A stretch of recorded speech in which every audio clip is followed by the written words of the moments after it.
looks like a nice day, and it is, but it was not like this morning. We got a heap of rain. Looks like about 28 mils, which doesn't seem much, but we got that within probably 3 hours, I think, and a majority of it sort of came at once, and it sort of washed all this water that was around here. It washed, and it actually made a river through the paddock over there where the cows are. I put them in down the bottom, so I had to shift them straight away. There was just a massive big river flowing through that paddock, because it's got quite a big catchment around here, and it was coming from up the road. But the flats have flooded. And what do I mean by that? Well, as you can see behind me, these paddocks are fairly flooded, so we've had quite a bit of water. You know, you've had a bit of water when these here start flooding or go underwater. There's quite a bit of grass there, so it doesn't look quite so bad. These are probably the worst ones here, the most low-lying paddocks around. And these drains are running pretty high at the moment because they've got quite a big catchment. So all this stuff up from behind me, all the water comes down there through these drains and into the lake, which you should be able to see in some of the drone shots I took from earlier on. This isn't the main drain that feeds the lake. The main one's actually over there, and it sort of goes all up there and over the main road at the top, so that's got a massive area. Cows are fine here. We actually split the herds this morning, so I'll go into a little bit about that soon.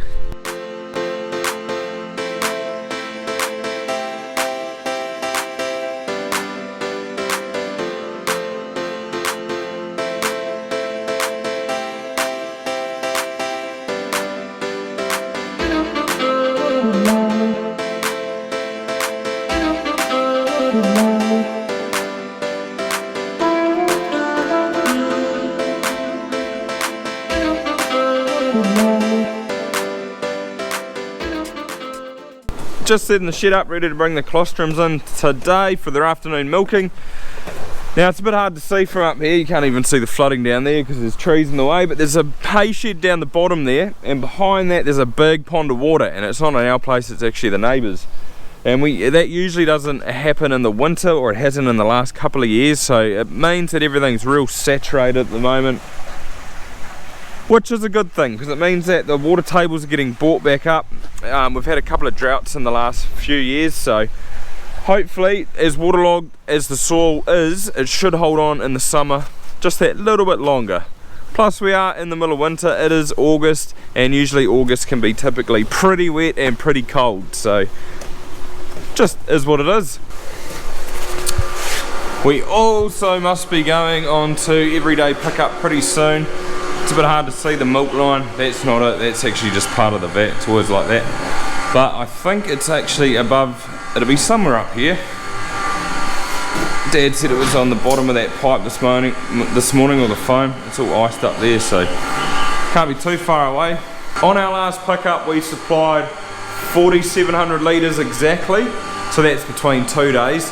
And then this vat holds 5,700 litres, so they, I think, like to put you on everyday pickup when you're about 1,000 litres or under 1,000 litres near maximum capacity. Usually comes through by email. We haven't got it today, so maybe they'll pick it up tonight. They'll see what the litre volume is, and then we might go tomorrow, so then the tanker will come tomorrow night again, and it'll stay like that until we drop low enough that we can get 2 days worth of milk in the vat. So after peak it'll be sometime after Christmas, depending on what the weather does.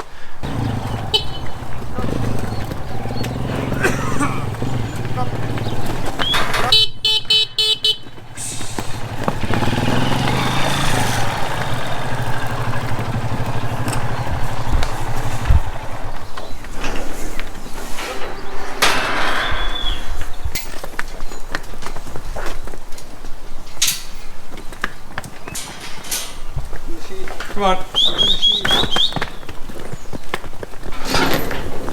Not that side. No, other side. Come on. Are you here for 74? Nope. Come on. Come on.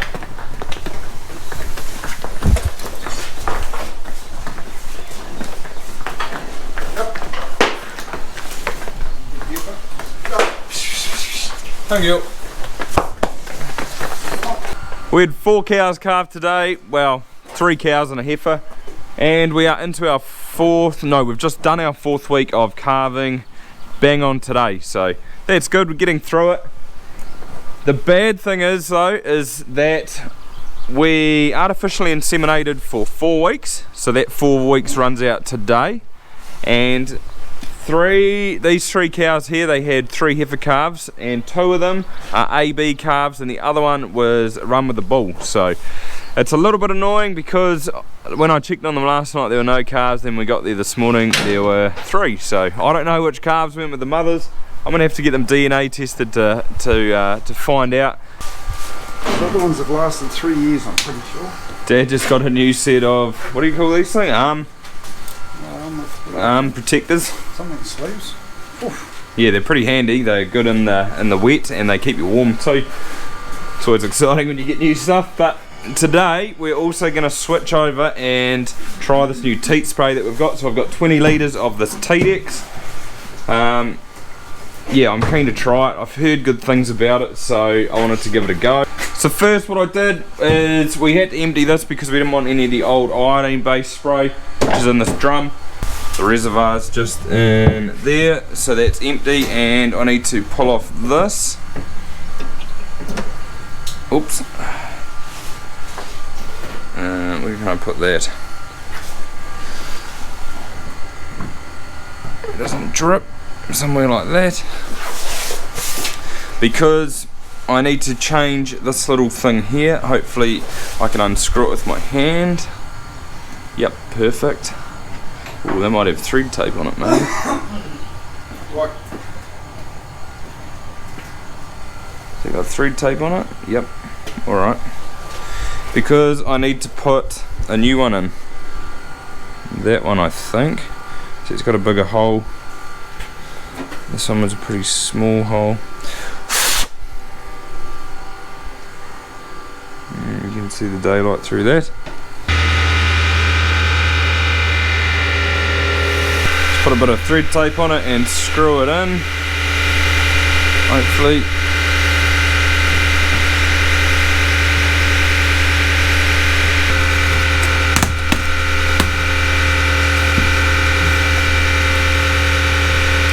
Oh, that's tight.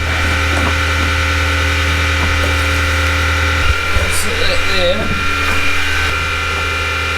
Right, so that's all plumbed up and good to go, and now I just need to pull this out.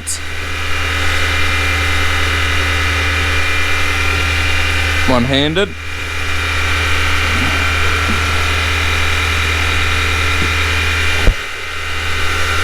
Oh, that's a long pot. Far out.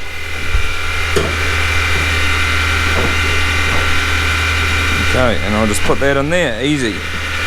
Turn that on, that's the air, and the compressor. There we go. And the water. Go. So the reason I changed that little plastic thing with a bigger hole is because the mix rate for that Teat is 1:4, whereas the iodine based spray that we had beforehand was 1:9, so needed a bigger hole to mix properly. So the reason I wanted to give that stuff a go was because, like I said, I'd heard pretty good things about it, but also because I think our teat condition is pretty good, but I think they're a little bit dry, and this stuff is supposed to make them a little bit more moist and soft, and yeah, it should be interesting to see.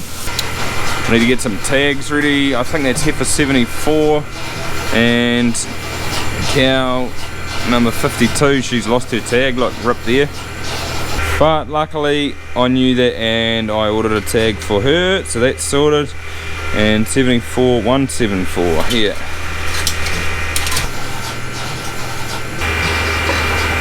Where are we going to put it here?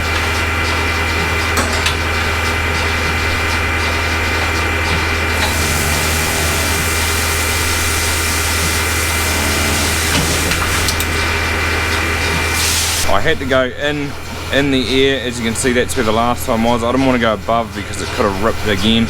So the safest thing I think is to go inwards. We get a few of them like that every year. We've got deer netting over that side of the farm, and they like to scratch themselves on the deer netting, and their tags get caught in the wire and they just rip out. So, or probably fences that don't have electricity on them, like fences like this, but yeah, you always get some. So have you got any reservations about using that Teat, trying a new product? Oh look, I suppose we can try anything once, so it'll be interesting to see if we see any results, different results from what we're using at the moment. Yeah, we should probably take photos of like the worst teats and then compare them, say, in about a week's time. I did check and it was $2,100 for a drum, 200 litre drum, whereas the stuff we're using at the moment is, how much is that? It's about 17 or 1800. Yeah, it might be 17 or 1800, so it is a little bit more, and you've got to use twice the amount of stuff, so it's where the I don't know, it all weighs up, I guess. Twice the amount? That's not very good then, as far as economics goes. Yeah, economically wise, yeah, it is twice as expensive, I guess. I'm hoping that when I let these go, they will meet just as the other ones are coming up to the paddock. You'll see soon.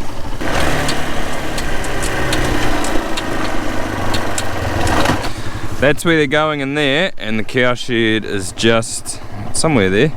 So they're on their way down. Now I need to go get all the other cows. Come on, chat. I'm hoping that I'll go in front of these, and hopefully those will be at about the paddock when these get there, and they can both just go straight in. It kind of worked. All the cows have come in except for those 4 there down by the feed pad, so I'll have to go and get them. I also probably should have cut this in paddock in half. There just wasn't a lot of grass back this side, and there's quite a bit here, but looking at it now, I probably should have cut it in half. You always second guess yourself sometimes, but we split the herd. So what I mean by that is that we created a second milking mob, and the way we did it was that we just took the first 5 rows that came into the shed and we just put them in here. So mainly they're all cows. Usually the first calvers or the heifers, they all come in near the end. So there's a few in here, but not many.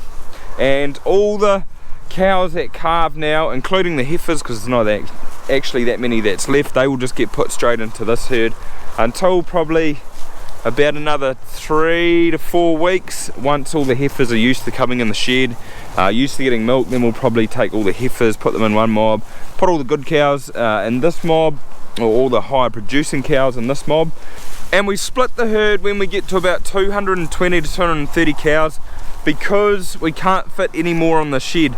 That shed up there, our cow shed, was originally a 12-a-side designed for about 120 cows, and there's no more yard space for more than, yeah, like I said, 220. So once we get to that mark, we do this. It was just the 3 cows. The heifer went with the mob, but I've seen a couple of calves in with these calving cows before, so I'm just going to go and have a look and see if they're AB calves, and if any of them are heifer calves. I'll put a tag around their neck. That's a heifer. What are you? 151. Need to look that up. 151. Search. That is an AB calf, so I can keep that one.